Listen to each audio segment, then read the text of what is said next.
After a few hundred meters, daylight is nearly gone. In that dim water, a study found about 3/4 of animals can make their own light.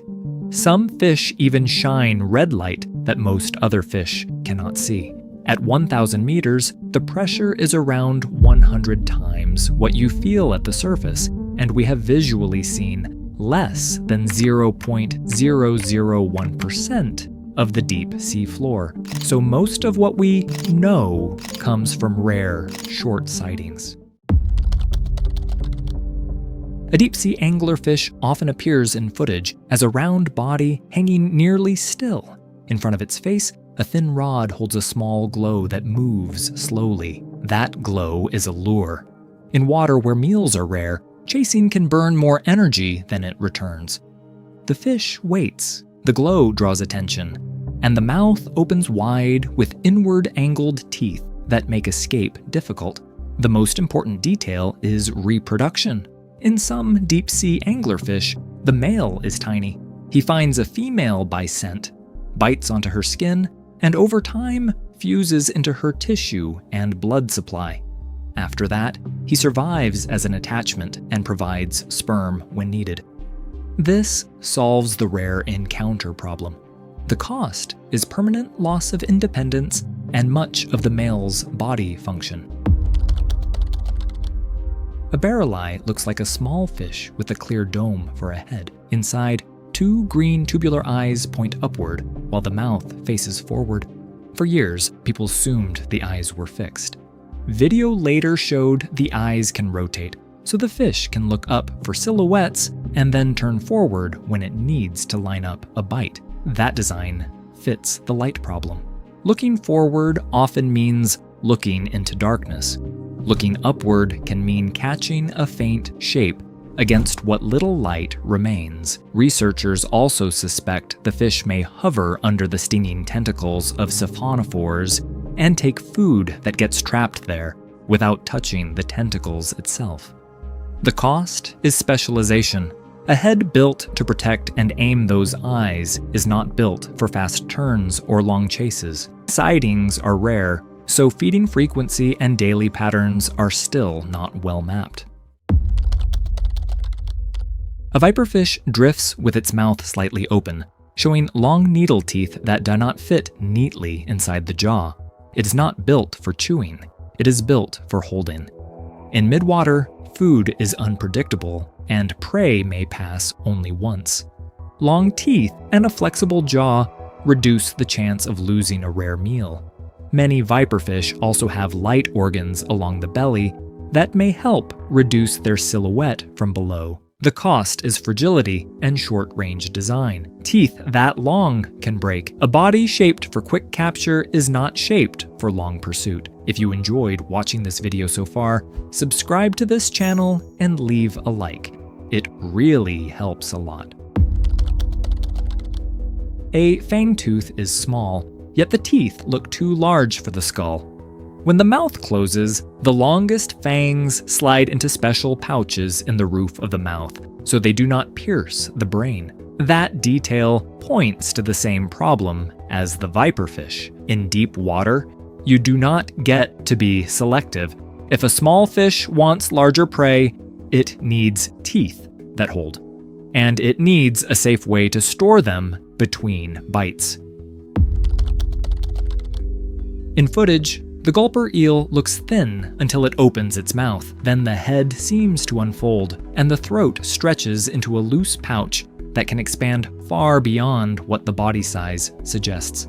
That pouch is the point. In deep water, meals are rare and unpredictable, so the eel is built to waste as little as possible when something finally appears. A larger mouth and expandable throat let it take prey that would normally be too big and hold it long enough to swallow. The cost is control and strength. A mouth built to open that wide is not built for powerful biting. The body is also not built for long pursuit. Most of its advantage comes from being ready when prey comes close, not from chasing.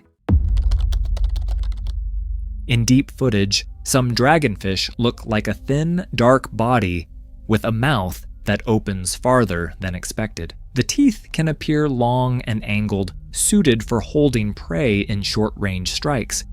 What makes one of these species stand out is the light it can use. Most deep-sea animals that produce light glow blue-green, because that color travels best in water. But the stoplight loosejaw can produce red light, and many nearby fish cannot see red well at that depth.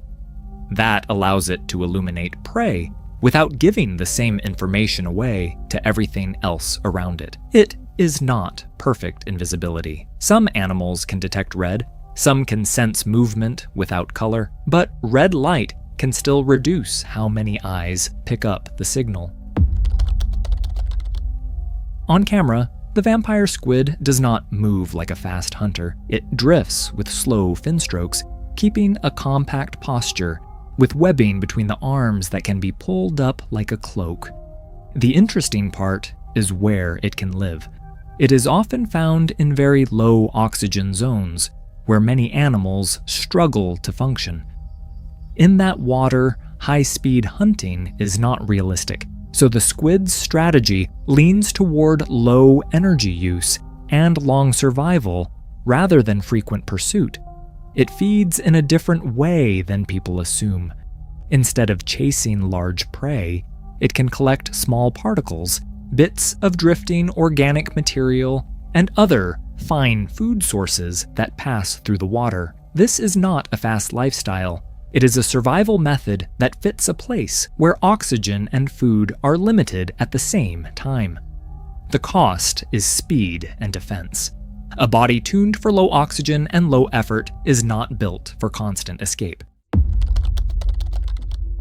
A giant isopod looks like an oversized armored pillbug on the seafloor, moving slowly on many legs. Its body is thick and segmented, with a hard outer shell that holds shape under pressure. It is built for long gaps between meals. On the deep bottom, large food falls are rare. When they happen, many scavengers arrive. The giant isopod can eat heavily when food is available, and then go long periods without eating again. There are reports of long fasting in captivity, which fits a lifestyle built around unpredictable feeding. The cost is dependence on chance. A scavenger cannot create food. It must wait for dead animals or other material to arrive. That means long periods of low activity and competition when food finally appears. The frilled shark is long and flexible, with a head that looks simple compared to many modern sharks. The mouth carries many small, sharp teeth, arranged in multiple rows. In footage and specimens, the body suggests a style built for grabbing and holding rather than tearing large chunks quickly. It is often described as living in deep water and feeding on fish and squid. The key detail is how rarely it is observed alive. Much of what we know comes from occasional captures and a small number of videos. That makes behavior hard to confirm. Swimming style, hunting method, and typical prey are still not fully settled because repeated natural observations are limited. On camera, a lanternfish looks small until the lights catch its underside. Then you see tidy rows of tiny light organs along the belly, aimed downward. That direction as the point. A hunter below would normally see a dark outline against faint light from above. The lanternfish reduces that outline by making its own glow underneath and trying to match the brightness around it. This is counter-illumination.